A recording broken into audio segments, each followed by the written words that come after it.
Sahana vavatu, sahano punaktu, sahaviryam karavavahe, tejasvinavadidamastu, ma vidvishavahe. Om Shanti Shanti Shanti. Hari Om. Have you ever woken up fresh but then allowed problems to overtake your day and bring you down? Let's say you wake up on the wrong side of the bed, as the saying goes, and everything just goes downhill from there. On the other hand, when you start the day well and then have a great day, you feel as if life is spectacular.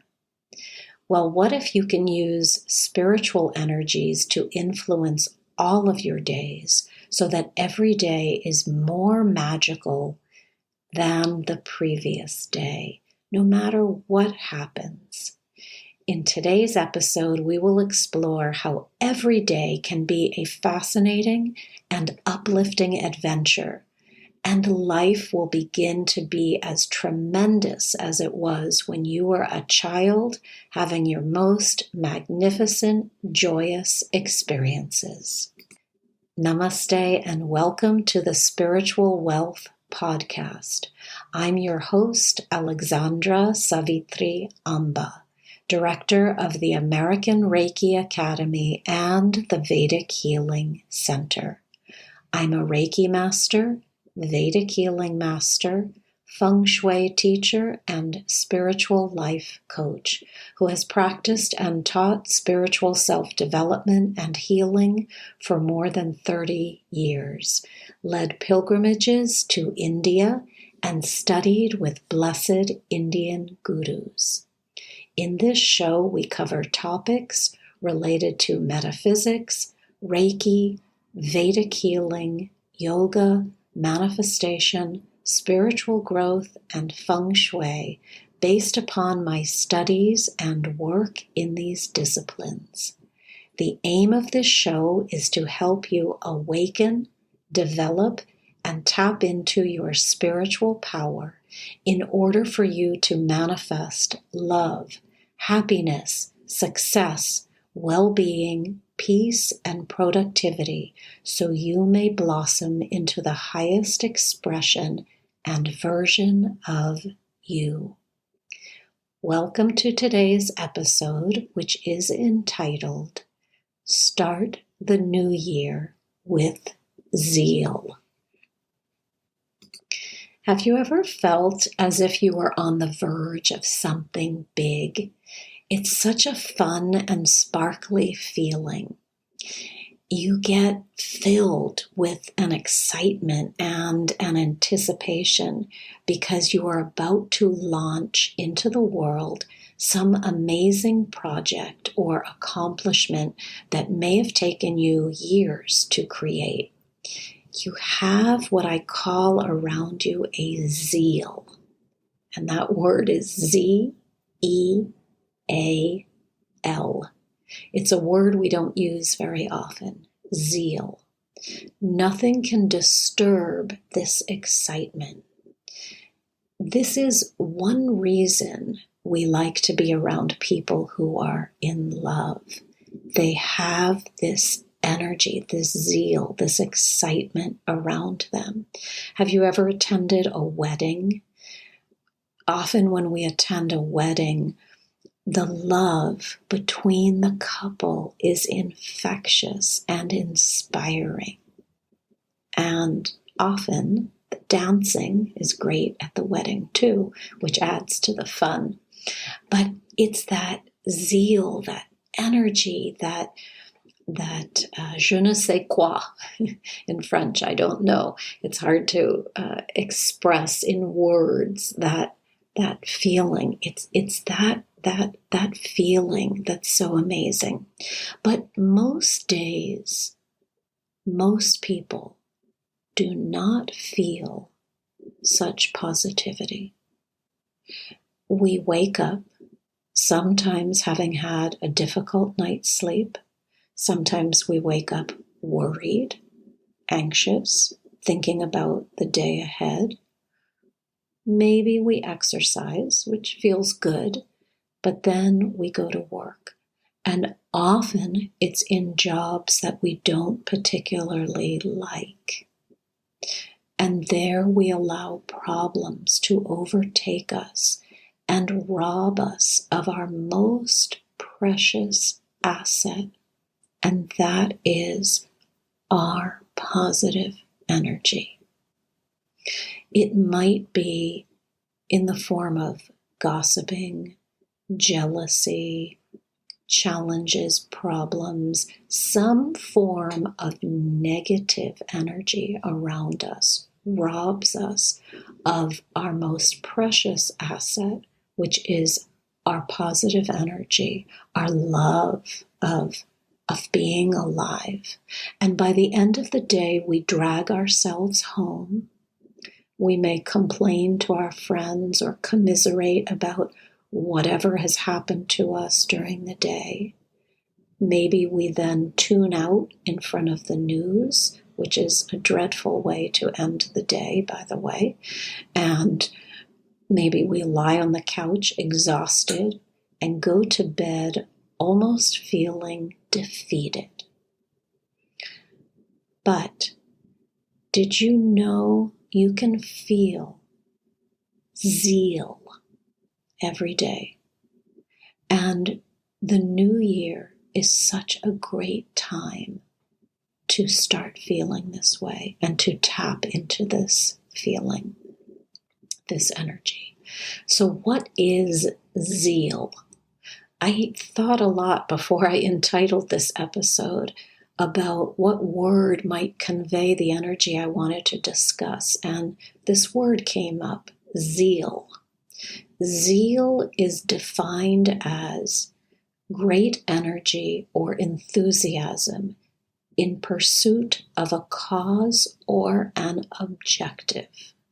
I'm going to change that a little bit because I'm going to say you don't have to be in pursuit of anything to have this energy, this zeal.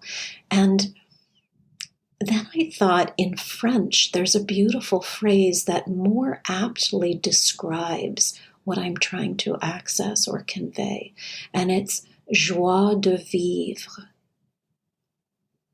a joy of living. It sounds much better in French. It's more beautiful. Everything is more beautiful in French. Joie de vivre. So why is this zeal, this joie de vivre, important? And how can you access it? This energy is important because it determines your outcomes in life. Sometimes people attribute our outcomes to other attributes that are also important, such as our confidence, our outlook, our perseverance, our focus, our strength. But I want to suggest that this zeal is an internal state, this enthusiasm, this joie de vivre. It's an internal state that once you access it, it spills over and allows you to tap into all of these other attributes. So again, it's always the inner state that determines everything. That's one of the notions I harp about in this podcast. We are creating from the inside out. So we're always working on changing the inner space. And when I say changing, I mean doing away with everything that is not who we really are. So we're not exactly changing, we're chipping away at what isn't who we are.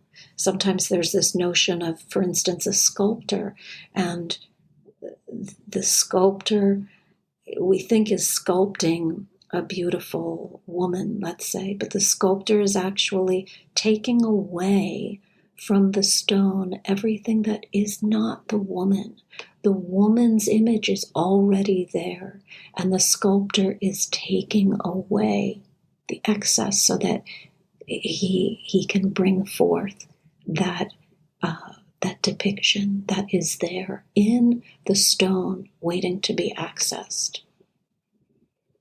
So in a state of zeal, or I'm going to suggest another word, high energy, a high energy level, a super conscious energy level. We create at a higher level. Now, this high energy does not mean a manic or frenetic energy. It means tapping into an extraordinary frequency where good flows to us, where positivity flows to us. So how can we get there? We explore all of these concepts in our spiritual coaching programs, some of which will be digital soon, by the way, on our website, and in our Vedic healing and Reiki programs, and also in Feng Shui, our Feng Shui program. They're all different ways of tapping into this energy. And you can visit the website for more information. But in this brief podcast episode today, I want to give you some tips for how to get into this energy. And again, to remind you, the new year is the perfect time to reset your energies. And again, chip away at whatever is not you so that you can move back into this energy that is actually your inherent energy, your innate energy. So tip number 1 is develop a conscious and dedicated spiritual practice. Now, this can be whatever you desire, what resonates with you. We all come from different spiritual and religious backgrounds, so it does not matter what you choose. Each type of exercise that you do within your practice is determined by what feels good to you, and different aspects, different practices will appeal to different people. But choose what you like and do this. Now, many of you have heard me talk about mantra chanting, meditation, yoga asanas, pranayama. All the things I talk about in this podcast are the tools that I have used that have helped me tremendously. These tools do not have to be your tools. My emphasis is on people developing a conscious and dedicated spiritual practice and finding what works for you. Although I'm always happy to share the tools and techniques and methods that were taught to me in India by my gurus and are available for anyone who is seeking. But tip number 1, develop a conscious and dedicated spiritual practice. Number 2, deepen that practice. This means more commitment, more regularity, and no wavering, no excuses. The weather, you didn't feel like it, you were depressed, something happened to throw you off, you're under pressure. No, actually, all of these are reasons to do more of the practice, to embrace your practice. It is your practice that is going to lift you out of the doldrums, out of whatever quagmire you have found yourself in, whatever challenge of life is trying to drag your energy down. So as you deepen the practice, actually avoiding the practice will never be an option, because you know that it is your practice that saves you, that lifts you up. And this is only something that can be experienced. So deepen your practice and you will find what I am talking about is true. we can each only find that for ourselves. The third tip is maintain positivity no matter what. It's the issue of the glass half full or half empty. We've all had friends who seem to complain a lot and always see the glass half empty, and we listen to them as friends and try to help them, but we know also this is a very negative downward spiral to get in. The setbacks in life are nothing. They are simply roadblocks, tests along your way, problems to be solved, challenges to further your growth. Energy flows to where your attention goes. So the question is, where are you placing your attention? Is it on the glass half empty or the glass half full? Place your attention on the good, whatever that is, the goal, the project, the exercise, the whatever it is that helps you maintain your zeal, your enthusiasm, your joie de vivre, your joy of living. So maintain that positivity no matter what. The fourth tip is be vigilant about the health of your body. So keep your physical form healthy. It is the temple of the soul. The two are intertwined, and we must learn to keep them both at top peak performance. Which one is easier for you to ignore? Are you ignoring your physical body, or are you ignoring your spiritual self? What would happen if you ignored neither and instead placed utmost care on both? And then what does that mean for you? So does that mean eating better, eating at the correct times, drinking more water, improving your physical exercise? What does it mean to keep the body really healthy? Because that body being healthy is going to support your spiritual practice. There's a reason we say it is the temple of the soul. So you take good care of the temple or the church, however you want to regard it. Either is fine. The spiritual center for your soul, the spiritual home. The fifth tip, make excellent use of every single minute. There is not one moment to waste in mindless activity. You are here as a conscious creator to enjoy this beautiful planet, to have wonderful friendships with like-minded individuals, to laugh, to sing, to dance, and to create your amazing art. What is your art? Each of us is an artist. What is your art? What is the beautiful and magnificent painting that you are painting?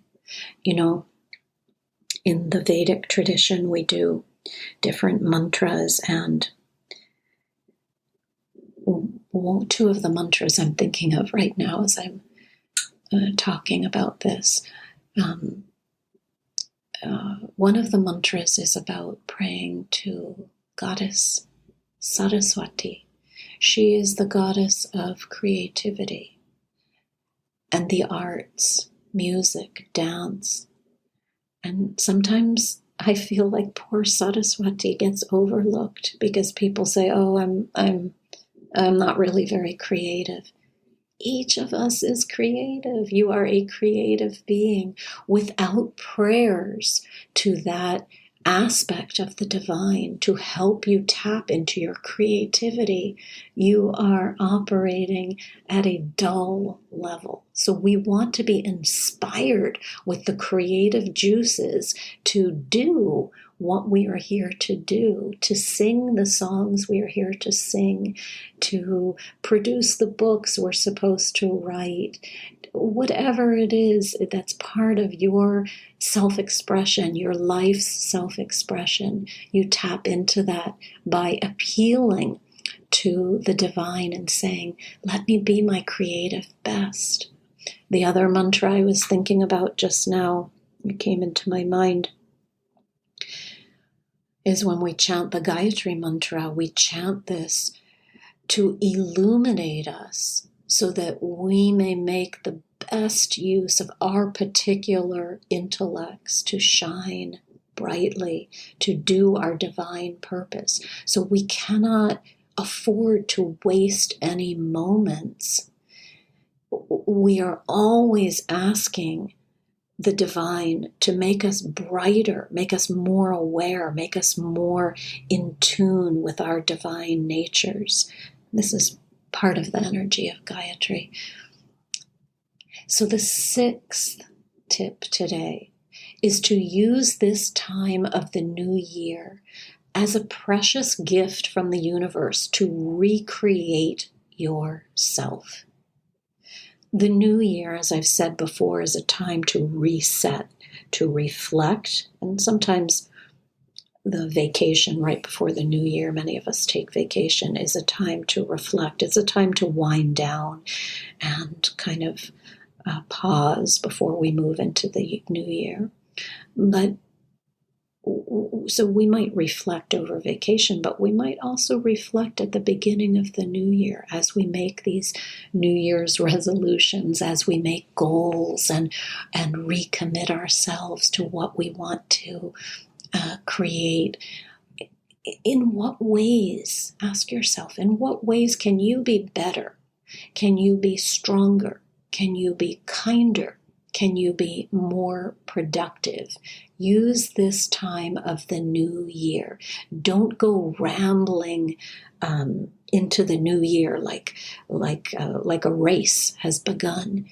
Go deliberately into the new year. Walk deliberately into the new year with a firm idea of your purpose, of your presence, of your direction. Just like when, let's say, the captain of a ship sets out on a voyage.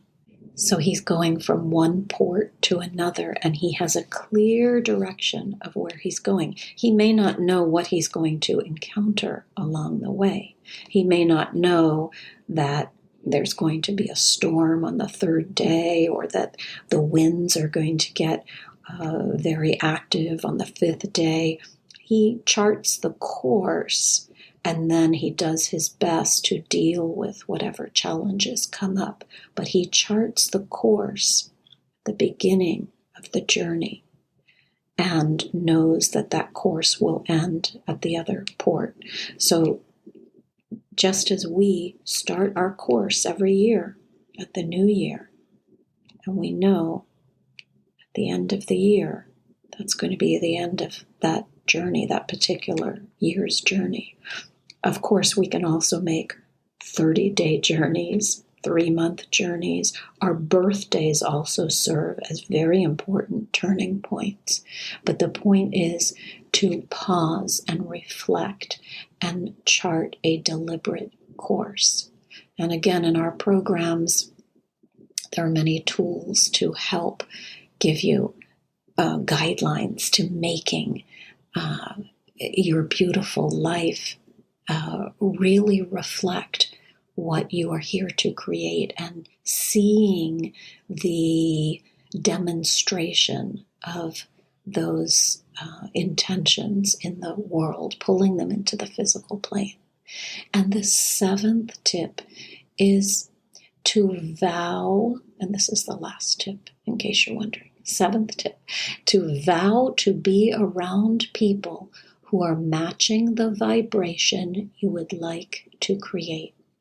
This will help tremendously. It's just like I play tennis, and if you play tennis with someone who is better than you are, it will improve your game. Anytime an athlete practices with someone more advanced, he or she excels.